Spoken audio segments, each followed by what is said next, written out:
Okay.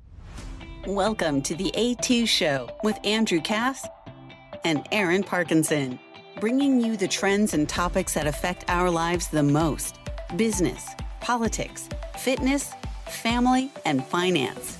With over 50 plus years of combined business experience and over $1 billion in revenue generated, your hosts have a unique gift for seeing many steps ahead where others do not. They bring their unfiltered, contrarian views to the show every week to help you win in business and in life.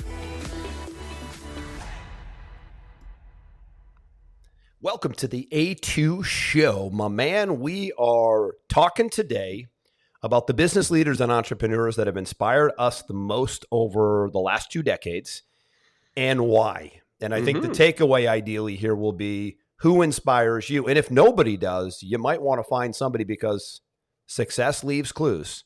Indeed. And studying those who came before you, what does it do?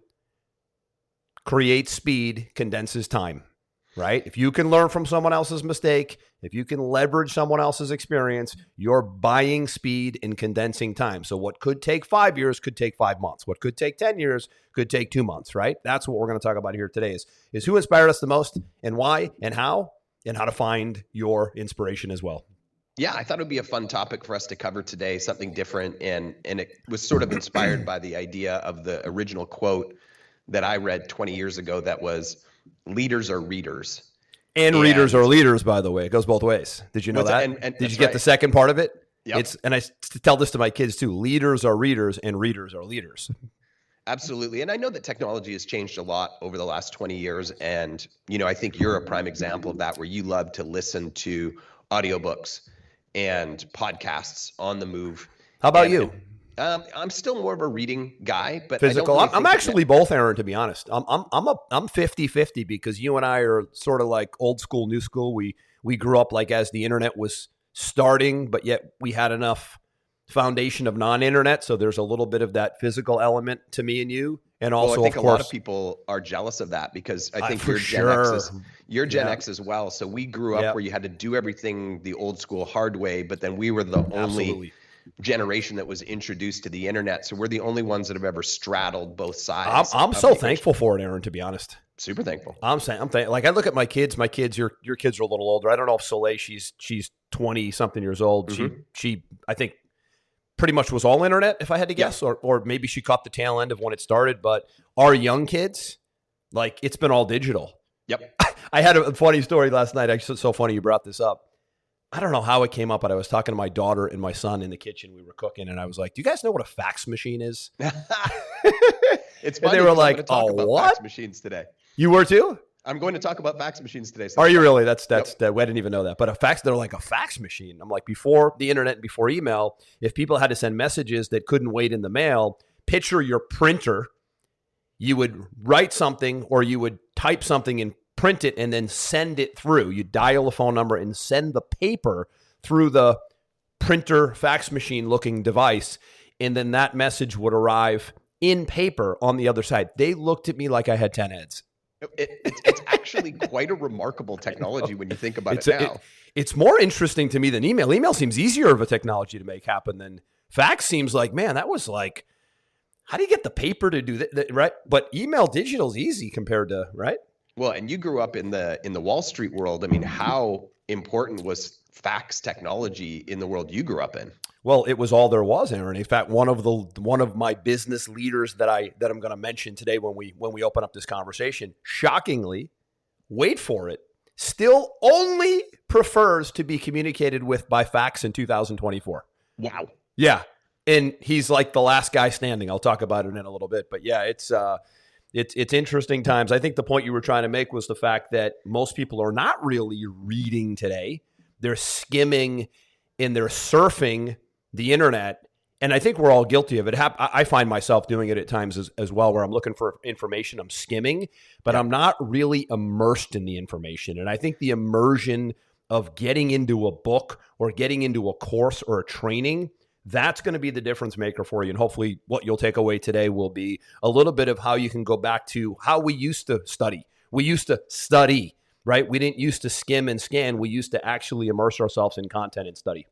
Well, and I think the benefit to doing that, which I think we've got away from as a culture over the last 5 to 6 years, is when you're attempting to learn something and your only consumption vehicle is digital. Yeah. It's so easy to be distracted from what you're doing. Some notification, some multitasking, some bouncing around, and you're not really consuming and internalizing the information the way that we used to, where there were no distractions. You were just reading. I was just about to say distraction free, right? Distraction free. It's distraction free. So I'll get us kicked off today. Okay. We were talking about this before the show today, and we're like, oh, well, who inspired you? Who inspired you? And our people were very different, and they're different in a good way. They're different for different reasons. But I think the single biggest one that inspired me early on was Richard Branson, who's the CEO of Virgin. At one point, I don't know if it's still the case today, he was the only person on earth with 6 individual billion-dollar companies. He's kind of gone quiet over the years, Aaron, right? I feel like I really feel maybe like he's older. He's much older now. He's older. Like he lives in the Caribbean now, where I do. He's got his own island. He's called the Virgin guy on the Virgin Islands, right? That's right. And he just kind of hangs out and enjoys life. And quite frankly, so should he. I mean, guy's worth how everything much, he's accomplished. I did actually see him in person last year in Las Vegas. He was still sharp as a tack, very funny.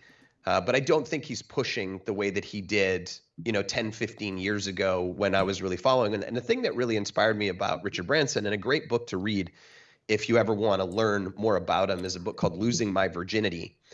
I did not know he wrote that book. That is funny. I never heard of that title, but everything with him is Virgin. So that's really clever. He's a super funny guy. And I think what really inspired me is when he was growing up in England, he just had this sense of wonder and purpose and motivation that nothing could derail.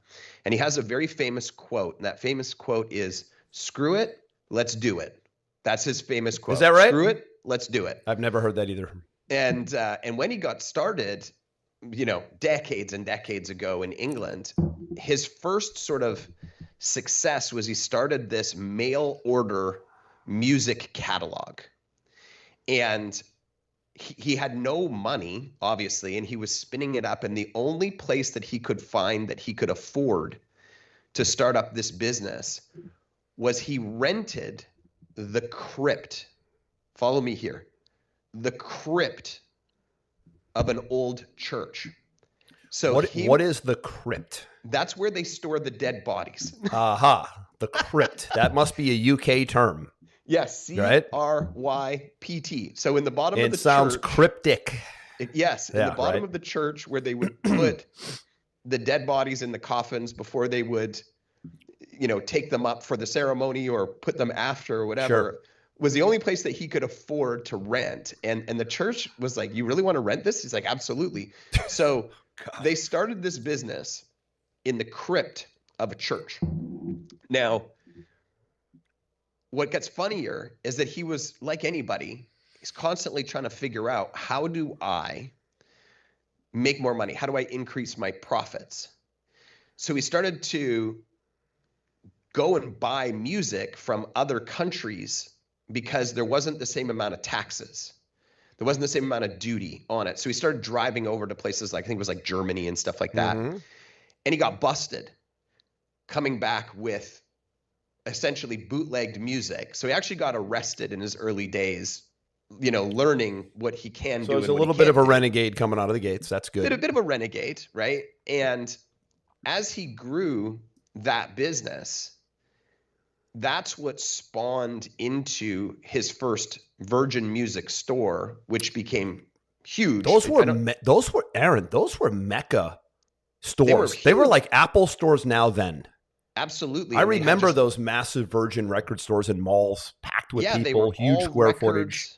And then they were CDs after that, and then they were DVDs, and then eventually they went the way of the dodo, with technology. But all of this was built from this crypt in this church with him as a young kid, like bootlegging music and all of these kind of things. And from there, he never really wanted to stop. So when he looked at the tangible records that he could sell, his brain then went to, how do we become producers of this music? How do we take one step up in the equation? So they actually started to produce music.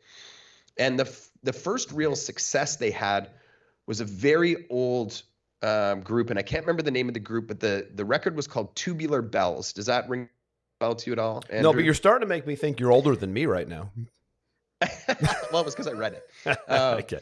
So it's your guy. He's your guy. It was called Tubular Bells. I can't remember the name of the artist, and it was almost like a precursor to like techno music. Yeah, I do. This is probably early or mid 80s, I'm guessing at this point, right? No, it was earlier than that. 70s? It was early 70s, Okay. maybe even late 60s. Really? Okay. Yeah, and people can look it up, the music Tubular Bells. And it was sort of like acid music that you'd listen to when you were high. Or looking whatever. back, that music sounds creepy.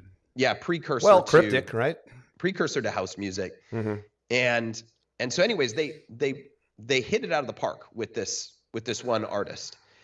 And I think their residuals they were making were about $4,000 a month. Mm. And he had a couple partners at that time, and those partners said, "We're done for life. Like we hit it. We want to take our $1,500 a month or whatever that was. We're done for life. And we're out." And he said to them, no, like this is just a stepping stone. We need to keep going with that. And they said, nope, absolutely not. We don't want to do it. We're outvoting you. And he said, no problem. I'm just going to give you my share and I'm going to move on my own because I'm not willing to stop here. Mm. So he walked away from that because he knew there was something bigger. And here are two of the next artists that he signed to the Virgin Music label. One of the artists, one of his friends said, you need to go down to this little pub and listen to this school teacher. He's a really good singer. I think he could be something big. His name is Gordon Sumner. Now I'm throwing this name at you to ask you, do you actually know who Gordon Sumner is? Aaron, I'm going to just take the fifth on everything you're asking me about this story right now because I don't know any of it. Every term you're giving me, I'm like sitting here on an island like I've never heard any of this stuff. So don't even ask me. Just tell me. So he signs this school teacher who's singing in a small pub in England named Gordon Sumner. Never heard of him. Gordon Sumner eventually became the artist known as Sting. Aha. Now we're getting somewhere, pal. Right? I'm like, where are we headed here? Now we're headed. And Sting. Oh, I love Sting, by the way. Obviously became an iconic artist. Well, Sting was the Police before Sting. Correct. That's what I'm saying. Is he started with the Police, which were massive in the 80s. Oh, I loved that band. Then he went on to become just Sting on his own. Actually, I liked Sting better than the Police personally, but go ahead. I don't know. I think they're just different. But different. Yeah, different. Fair enough. Yeah. So he abandons his money and doubles down to find a new artist, and he finds Sting. Then another friend says, you need to go see this guy. I think it's a guy, kind of a circus act. But man, this person can sing. He's at a different pub in England. You should go and watch this person. Guess who that person is? Well, this one I'm going to try to take a stab at because now we're talking UK guys. Could it be Bono? It was not, but that's a good guess. It was Boy George. Ah, another big UK guy. Okay. But a very short life UK guy. Boy George was a small hit. Oh, he was a massive hit. But for a small window, not a Sting or a Bono multi-decade player, right? Absolutely massive, but a shorter window for sure. Yeah. And so he kept doubling down and reinvesting on these artists. Eventually, he signed Janet Jackson, who was massive, and he just kept growing and growing and growing into Virgin Music. At one point, I think he bought Michael Jackson's entire music portfolio. That's how big Virgin got. Wow, I good backstory. Wasn't aware. It was either the Beatles. It was either the Beatles or Michael Jackson. Maybe I'm not sure if he had a presence in the Beatles, but definitely just kept growing and growing and growing. And the funny thing with Richard Branson is, and he talked about this on stage when I was seeing him in Vegas last year, is he said, "I'm not a good operator." And I know the feeling. What's that? I think we know the feeling, right? Yeah, I mean, sometimes I don't. Most people are very good at other things, but they're not people think that guys like Branson are good at everything. They think guys like Jobs are good at everything. He's the first one to tell you his success comes from putting very smart people into the running of his businesses as soon as he possibly can. Yeah, that's a really good idea. And what he said is one of the reasons for that is he's an ideator. He's a creator. And he said, when you're the operator of the business, anybody who needs something, whether it's a customer or a staff member or a prospect, they always want to go to the highest person possible. Naturally. And if you're still in that seat, they skip over everybody and they bring you the problems, the ideas, the concerns. And he said, I don't want to deal with that. And so the best way for me to not deal with that is to not be part of the company. So I create it, I find the smartest people I can, I put them in place, and then I move on to my next venture. But I imagine he stays vested. He's still an owner. He's still an owner, but he's not part of... He's not an operator day to day. He's a passive owner at that point. None of the operations. So why does he inspire you the most? So pivot it to now, great backstory, a lot of stuff I learned right there. But why is it because he had such big vision, which clearly you demonstrated? A couple of different reasons. One, he's always creating and he's never afraid to push the boundaries. For example, one of the ways that he used to get PR for his brands is he would do a lot of stunts. I don't know if you remember this. He flew a hot air balloon. He tried to fly a hot air balloon. Yeah, he was a big stunt guy for a while when he was younger. And he was always doing a lot of extreme sports himself. Absolutely. Yeah. And so he was really big on promotions. He almost died when the hot air balloon crashed in the middle of the ocean. Yeah, I remember that story. But he's always been that guy that's been out there heavily promoting. He's exciting, he's fun, and he's always the guy solving the problem. Virgin Airways, which is probably his biggest company now at this point, was started when he went to the Caribbean to look at buying Necker Island, and he had no money to buy Necker Island. That's another reason why I love him, is he doesn't really... He did buy it though, right? He did, but he bought it for about 1/10 what they wanted for it. He just went to look at it because they offered him a free trip if he came and looked at it. Yeah. He didn't have the money to buy it. He doesn't think about it. He only thinks about how he can get it done, not how much money do I have. So, which, by the way, I want to stop you there, Aaron, because the goal of the show here today is what are these characteristics that make these icons? And you just nailed one right there that I don't want to glaze over. Fair enough. Right? That last point you just made is really, really important. He didn't go to Necker Island going, I'm just not going to go because I don't have the money and I probably could never afford it. And it's not in my wheelhouse right now. He was like, I'm going with a mission and an idea, and I'll figure out the path later. That is a really, really, really, really rare characteristic that I have found that exists with every single top-level athlete, entrepreneur, entertainer I've ever seen, is they don't really worry too much about the how. They just go, and they break things, and they make mistakes, but they don't stop and analyze all that much. And I'm not saying that that's a perfect technique. You should be analyzing a lot, but they also don't get stuck with what's called analysis paralysis. That's a great point. And that is a one I wanted to point out here as a takeaway. You could look back at Jobs. You could look at Musk now. Musk now reminds me of Branson then. Agreed. Multiple companies, multiple billions of dollars, breaking things left and right, controversy along the way. Those are the guys you want to learn from. The people who play it safe and never make mistakes and never take risks and analyze everything are usually probably pretty broke and not too significant. That last point you make, not too significant, is probably a guarantee if you're approaching it from a place of safety all the time. And the best part about that story into Necker Island, there's actually multiple good parts, is when he actually went and viewed the island and he submitted the offer, which was 25% of what they wanted, they didn't even let him pack his own suitcases. They pulled his stuff out of the hotel, they put it on the curb, and they said, "Get out of here." They were what? They were insulted by the offer? Oh, they were so insulted. Like, so insulted that we're packing for you, beat it. Yeah, beat it is essentially what happened. So he went to the airport and there must have been a storm in the neighborhood. And so his flight got canceled out of the Caribbean. Yep. And he thought, I need to get home and there's got to be a better way around this. So he went to a charter company, to a private jet company. He said, how much is it for me to charter this jet to go to Miami? And they said, whatever the number was, $20,000, $30,000, whatever it was. So he took a sign, a big white placard with a felt pen, and he wrote, Virgin Airways now selling tickets to Miami, $500 a piece. And he walked around the airport with all the people that were waiting with this sign in his hands, and he raised enough money to pay for this flight home, including his own. And effectively he said, this can't be that hard. I'm going to start my own airline. Like, think about how. But exactly. It's the thinking process that you would never be like, well, I'm coming from the music production business and now I'm looking to maybe invest in real estate. And now all of a sudden I'm going to pivot this into the airline business, right? These are massive thoughts. These are what I call, Aaron, really abnormal contrarian thoughts.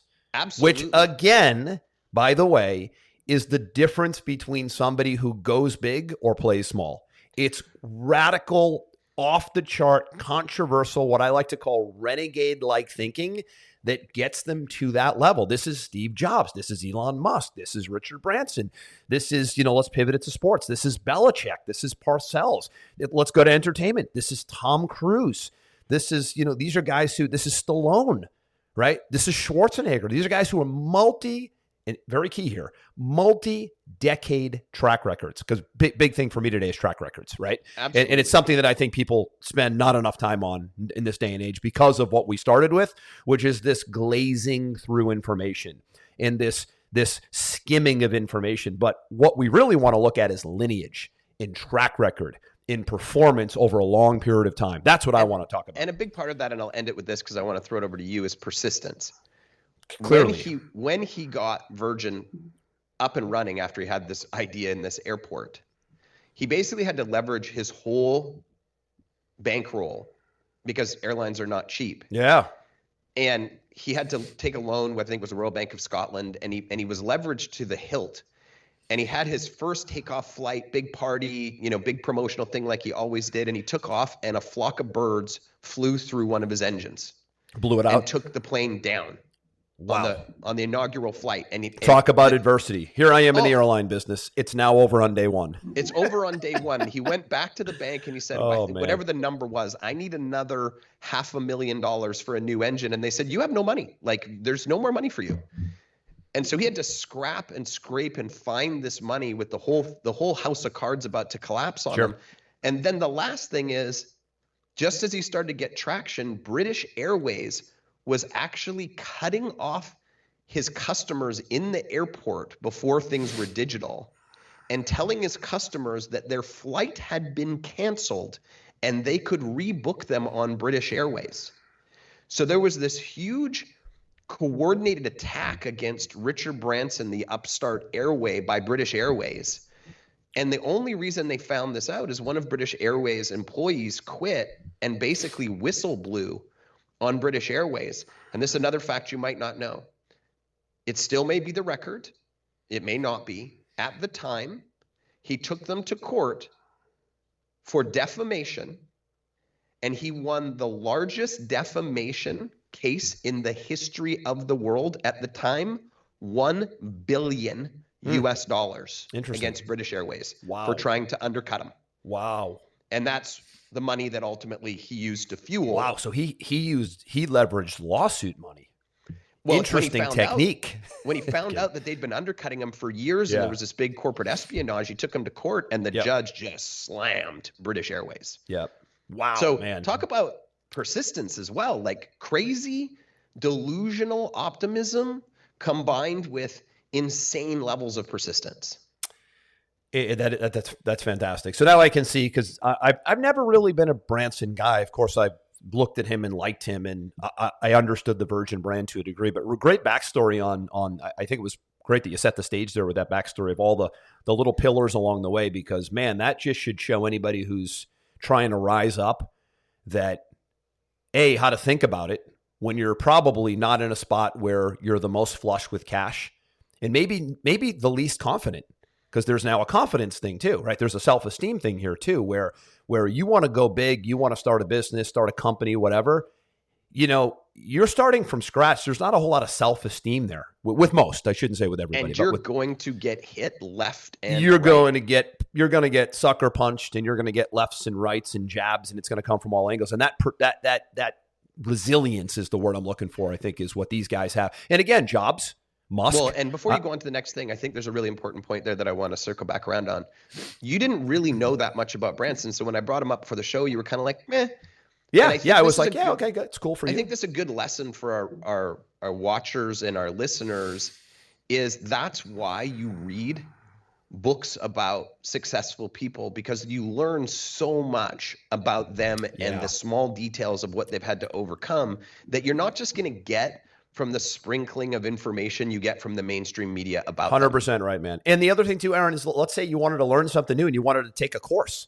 Cool. Or you wanted to learn a new concept and you listen to a podcast. Cool. Actually, to tell you the truth, long form podcasts are probably the closest thing to really going back and listening to someone's story, right? Like if you look at a Rogan podcast or a PBD podcast, the top two out there right now, 2 and 3 hour long form interviews, that's really how you learn someone's backstory. Like I could have let you go on Branson for like an hour. Oh, I looked at the clock right now and I was like, oh my God, I'm 30 minutes in. My apologies. Don't worry, man. I know I have a flight soon. I have a flight soon, but it's okay because I'm enjoying the story you're telling me. And I'm learning a lot about the guy. And I'm taking away mainly the characteristics and the mechanisms for success with Branson. And that's a huge example. But I think it puts it in perspective when you realize how small he was at one point. And people, I could never be like Branson because well, look how small he was. Look at the leverage and look at the risks he took. So there's another play here. Are you willing to take risks, and are you willing to leverage capital and time and put things on the table and, really throw it out there, knowing that you could lose a lot or lose it all? That's also another big variable. I always like to look at like a big example and then maybe more of like a small to medium size example. Sure. So for me, it would be, and I'll be brief on both because I want to talk about two. Jobs for me, Steve Jobs for me would be the big example. Like your Branson is a big example, big Jobs brand, worldwide, global name, changing. like a Musk. But I don't know much about Musk. I've only really learned about Musk over the last couple of years since he bought Twitter. I didn't follow Musk when he was the Tesla guy, but a lot of people do. Very interesting. Brilliant. I mean, the one thing you have to understand about these guys also is you could argue that guys like Branson, Musk, and Jobs, let's just focus on those three for now. These are the big names. Branson, Musk, and Jobs. All very similar stories, by the way. Multiple companies, big risks, controversial guys. But let's be real, they're geniuses. You could argue that they're geniuses. You could dig into their brains and maybe do some work on them and maybe do some scans and maybe look at some IQ or some testing mechanisms and some personality scores. And you would find that among those three, they are legitimate geniuses. They check the boxes. All three of them also got very lucky along the way, which you also need. Luck is always going to come with hard work. Luck is I don't believe in luck. Luck is the thing that happens to people who are constantly in the game fighting and failing. That's how you get lucky. Luck doesn't happen to a guy that showed up on the scene yesterday. Luck happens to the guys who've been on the scene for 10 years, 20 years, 30 years, quietly behind the scenes that nobody notices. That's how you get lucky. Little contrarian lesson on luck right there. But you look at somebody like Jobs, same thing. Renegade type guy, tough to be around. People didn't love working for him because he demanded so much. Super serious. Guy wore a uniform, Aaron. Most people didn't notice the uniform. The guy had a uniform. The guy would wear a black shirt like you have on every single day of the week with the same color jeans and the same shoes. You should see his closet. You ever see a picture of his closet? It looked like a military closet. He didn't have any other clothes. And you want to know the reason why? I think the reason why is most instructive. The reason why he wore the black t-shirt, the dark blue jeans, and the black shoes every single day of his life, especially on stage and at work, is because he didn't want to waste any brain power deciding what to put on in the morning. He said it. And I'm like, man, that's a little thing, but man, that's a big thing at the same time. I bet you he ate the same thing every day too. Probably so, because it's the same mindset. How can I use as little energy as possible on the little things that add up, by the way? Little things make a big difference, right? So that I can have as much energy and output on the big things, which was growing Apple. Getting into the music business when nobody was thinking, why would you turn this device into a music device, right? iTunes back in the day. And don't forget, Jobs was run out of his own company. Well, this is another thing. Musk has been probably pushed. Disney was pushed. I mean, we could go on and on and on about who was pushed, right? Out of their own company because newer, younger, a little bit more radical. People want to come in, tend to be corporate education based, no track records, but big, colorful ideas. 90% of the time, you'll see these guys brought back in to save the company. It just happened with Disney, right? So when you get the young guns that try to come in with their fancy degrees and their hundreds of thousands of dollars in debt and their big ideas and their zero track records, right? They like to come in, they sound good, and they come in and they just destroy companies. I'm not going to say all the time, but the majority of time. They end up having to bring a Musk back. They end up having to bring a Jobs back. They end up having to bring a Branson back. I mean, we could go through the list of companies that this has happened to. So these guys have a special characteristic that is worth reading and learning about. So for me, Jobs was the one because he really was the guy who would disrupt things. And I always like to look at people too who are years ahead of their time also. This is that intuitiveness that is very rare. Can you look past today? Right? You look at a Jobs, you're a perfect example of Branson, Jobs. We could look at Tom Cruise in entertainment. I could look at Tom Brady in sports, right? We could look at Dan Kennedy in the small to medium-sized business world.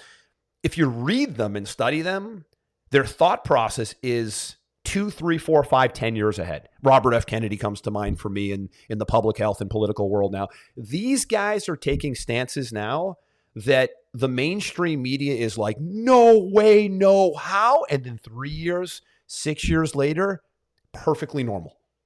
This is a very key characteristic, Aaron, is this intuitiveness and what I call this foresight. By the way, I think you and I, we go back a long way, you and I. We go back to about 2005, 2006.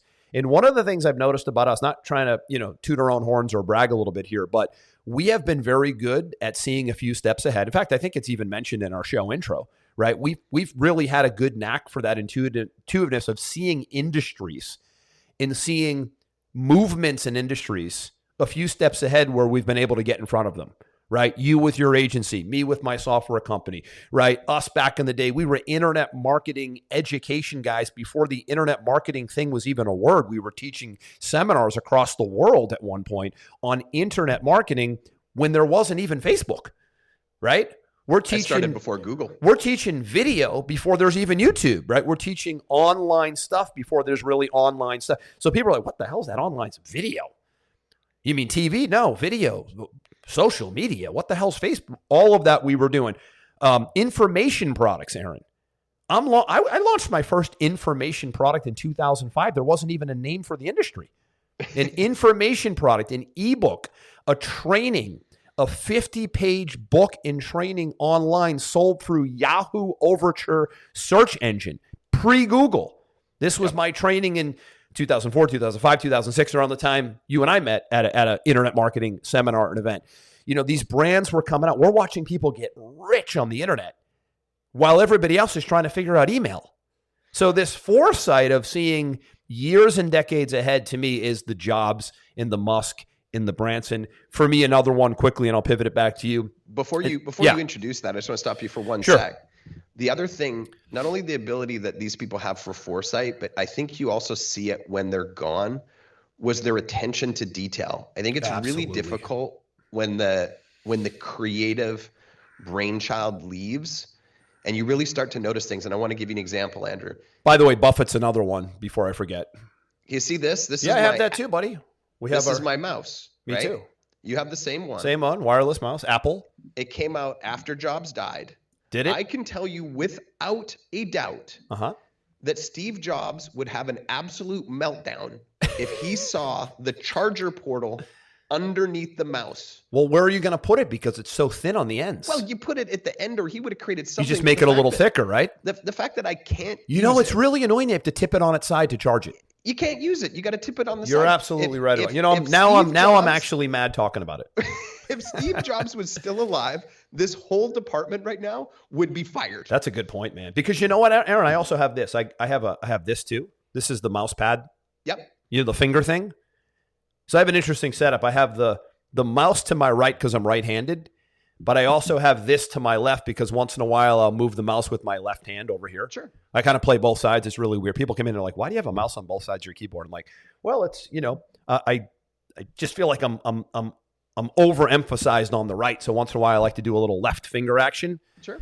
Too much information, probably, but nonetheless, but you get that point, thing can be put in the side. Is my point. I don't have to flip it over. Well, and you look at like Musk, he's the same way. He still says the majority of the time he spends on his businesses is as an engineer. He's constantly creating and testing and perfecting these elements in These Tesla. guys are brilliant geniuses, engineers. Exactly right. They are engineer minds. Detail matters to them. Yeah. They're engineer minds. They're brilliant. I mean, we could look at this characteristic in, I always like to look at the big three, right? Entertainment, sports, and business as an example, right? We could look at Tom Brady, the architect. We could look at Bill Belichick, the architect. Bill Parcells was my favorite. He was lineage above Bill Belichick. Yep. We could look at Tom Cruise, who is an absolute master genius movie actor, promoter, producer, all of it. And why do I say these guys or hate them doesn't matter. There's no emotion here. It's how do you do it multi-decade after decade after decade. Anybody can come and be a one-hit wonder for 2, 3, 4, 5 years. Show me the guy or the girl that's doing it for 20, 30, 50 years. Stallone did it in acting. By the way, we mentioned on the last podcast, Stallone just came out with a documentary about his whole story. Very interesting. And again, same characteristics. Mm-hmm. Down and out, put it all on the line, took a million risks. What the hell are you doing writing movies? You can't even act. All this. Right. So again, for the younger audience, right, that skims and scans, go back and get the book, read the physical book, right? Read the backstories of guys like you said, Aaron, guys like Branson, guys like Jobs. You know, for me, my biggest mentor of all time that goes back to 2005 for me is Dan Kennedy. And I think probably the mainstream world probably doesn't know Dan, but certainly you know Dan if you're in the marketing, advertising, and copywriting space like you and I have been for 20 years. Dan Kennedy is like the Warren Buffett of the direct response marketing space. And by the way, Buffett's another great name there. Oh, that's a 7-year track record. Almost every person that we've mentioned, I have their autobiography on my shelf. Exactly. And even if you don't read it, skim it, grab a chapter, look through it. But the backstories are where the lessons are. Aaron just gave a whole story on Richard Branson. And while he was doing it, you were so involved in the story. I could see it in your eyes. You were so enamored by the story. I was stopping you to pull out the lessons. Right. Because it's the lessons. The stories are fun. Stories are great. We're all wired to hear stories. But the goal today was, let's look at the little gold nuggets that you sometimes don't see. And there were about 5 or 6 in the Branson story. For me, Dan Kennedy was the one who instilled in me early on exactly what we're talking about here today. The art of studying. Literally studying like you're in school when it comes to learning a new skill or learning from an entrepreneur, to your point earlier. He was the one that said that instilled in me the reading, the studying, and then converting that into writing, right? Because he's a direct response copywriter at the end of the day. He's the highest, not now because he's semi-retired, but in his prime, he was the highest paid pound for pound copywriter in the world. You'd see companies like Weight Watchers come to him. You would see the biggest brand he ever did was, do you remember, Aaron, that skincare brand that was, it's a multi-billion-dollar brand.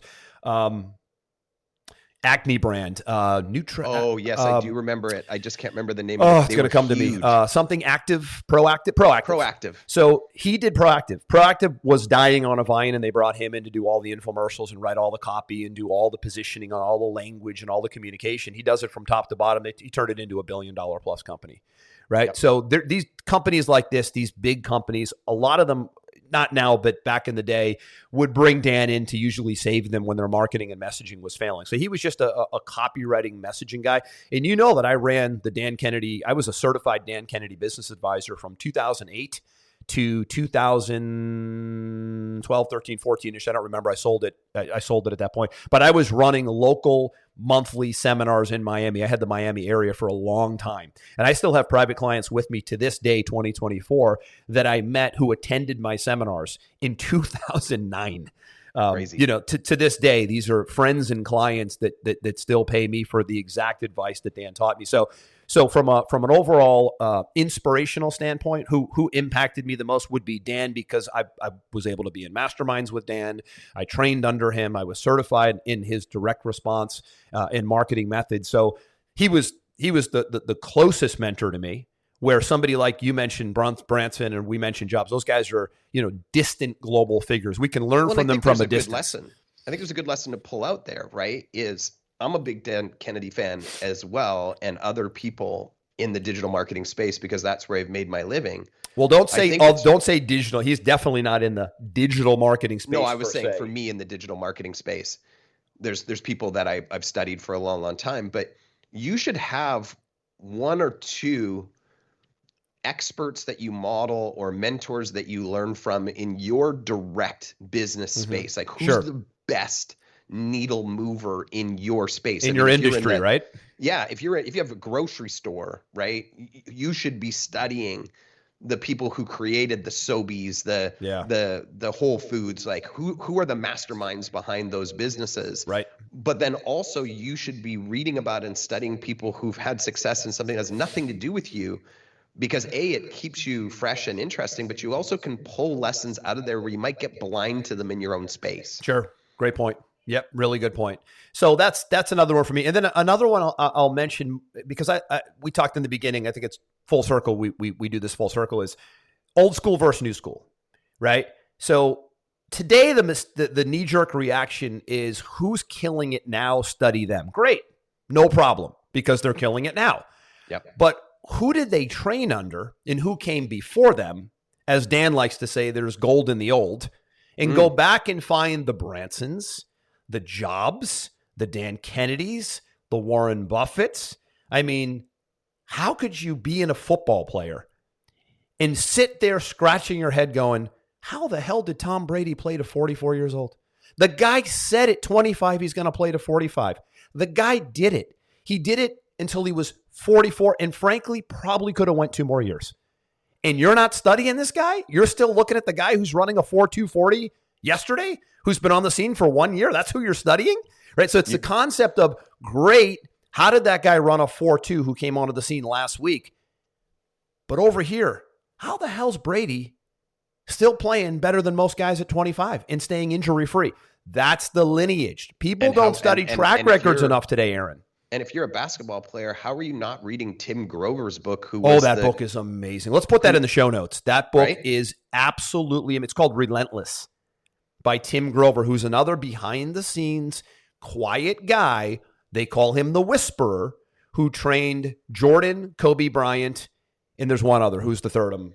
I can't remember the third one off the top of my head, but you could stop at Jordan and Kobe Bryant. He trained Jordan and Kobe Bryant. Stop sentence. How have you not read his book if you're an athlete? Meaning he was the closest guy to them.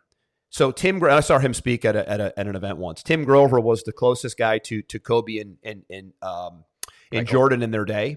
And you could look at Brady had the same thing with his trainer that he started the TB12 method with, Alex Guerrero. These guys were hated by the organizations. It pissed off the Bulls. It pissed off the Lakers with Kobe, and it pissed off Belichick and the Patriots when they were bringing in their own guys, doing their own unorthodox, renegade routines outside of the scope of what was normal. And they were like, how are they so much better than everybody else? Success leaves clues, right? So they weren't afraid to go against the grain. It wasn't accepted in the organizations that they were doing extra different private training. And a lot of it was mindset. It wasn't just physical, by the way. Absolutely. It was a very, very a good balance of the two. For Brady, it was body work. That was his big thing. It was body work and mind work. And for Kobe and Jordan, you would be shocked when you read Relentless how much these guys struggled with mindset when they got hurt, when they had a bad game, because so much was on the line for them.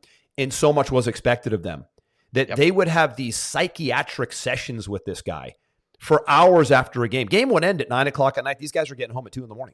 They're either doing body work or they're doing mind work. And their family doesn't even know where the hell the game ended at 9:00. It's 2 a.m. What are you out with your buddies at a club? Nope. They were fixing their head, and they were, in a lot of cases, fixing their bodies so they could go the distance. So, track records. And what are the things they're doing that, frankly, most people would say, you're crazy. How could you think that way? That's a contrarian renegade approach. How dare you? With 99% accuracy, those are the ones that will be right the most in the end, but they'll be years ahead of their time. Yep. and there's a legacy behind it. That's where we're headed here, right? There's not a single one of those people that we've mentioned today on the show where if you read their autobiography, you wouldn't come out with 4 to 5 pieces of pure gold that you could implement into your life and your business immediately. Absolutely, man. And that is the takeaway that we'll leave with here today. I'd love to keep going, but I have a flight to catch. It's Thanksgiving week here, and I sort of dragged your ass onto the show, and you dragged mine back, and we're dragging everybody all over the place, right? And but I'd love to keep going on this topic, but we'll certainly come back to it. But I want to leave with the takeaways, Aaron, and I think you'll agree with me, and feel free to jump in, cut me off. The takeaways are track record. Yeah. Track record. Want to say that 3 times. Don't just focus on who is in vogue now, who's been doing it for decades. Track records matter to me more than anything else. But then there's also who are the people, and this is key for me. And I like to use this term, this renegade approach. Who are the people that are coming into industries and spaces and they're not playing it safe? They're breaking things.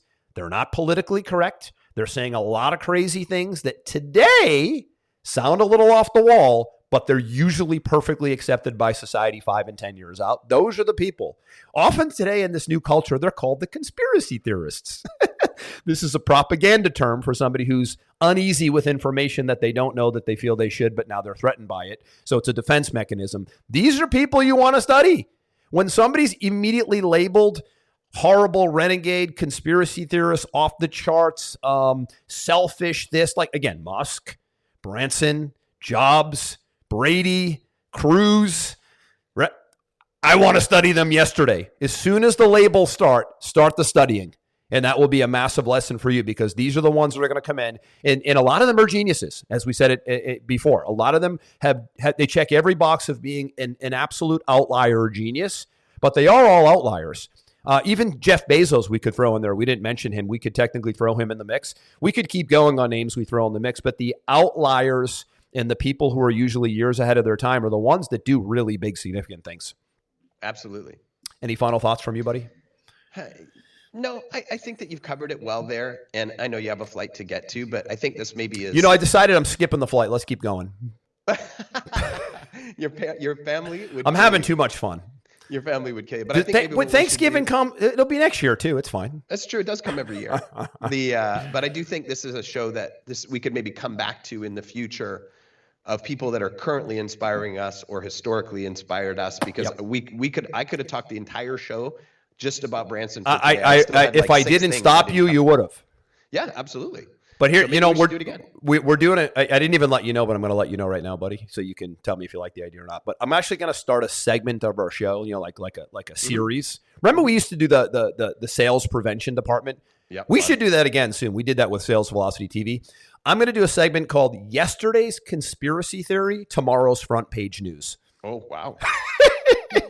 Everything that's being attacked and vilified and marginalized today with 99% accuracy will be perfectly accepted in society 5, 10, 15 years out. So jokingly, I'm half serious, half joking, by the way, that I'm going to start a series called Yesterday's Conspiracy Theory, Tomorrow's Front Page News. Let me know if you want to join in. If not, I'll bring in some guests who are big thinkers and people who are steps ahead, right? Guys like Kennedy, both Kennedys, Dan Kennedy, Robert F. Kennedy, guys like that. Even guys like Tony Robbins, Tom Cruise, Tom Brady. These are guys who, Jesus, what the hell are they doing now? 10 years from now, an adopted method. Yep. Exactly. So anyways, we'll wrap it there. I'm Andrew. That's Aaron. We will see you on the next Day 2 show. Have a great one.